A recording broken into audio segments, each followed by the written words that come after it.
అమ్మ పెట్టా పెట్టదు అడుక్కు తినానివ్వదు అంటారు. బంగ్లాదేశోడు వాడెవడికి పెట్టడు. వాడు మళ్ళీ వాళ్ళని అడుక్కు తిన్నీయడు.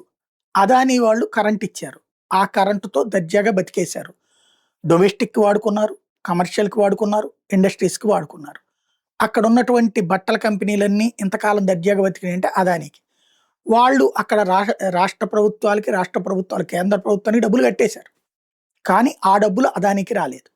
అదానికి అప్పుల పాలయ్యి ఉన్నారు. యూనస్ ప్రభుత్వం వచ్చిన తర్వాత ఆ డబ్బులు చెల్లించట్లేదు.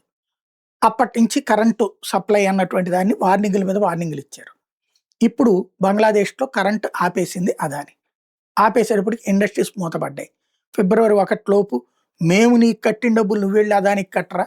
లేకపోతే మేము కట్టలేకపోతే నువ్వెళ్ళి అదానితో గట్టి మాట్లాడరా అంటున్నారు అక్కడ ఉన్నటువంటి పారిశ్రామికవేత్తలు.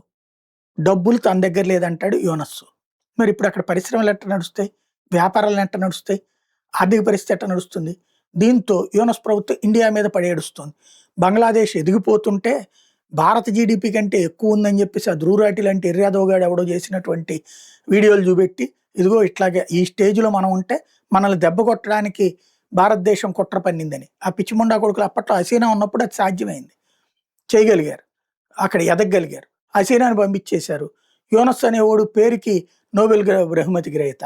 వాడు అక్కడ చివరికి లేపుతున్నదే జమాత్ లాంటి తీవ్రవాద సంస్థల్ని.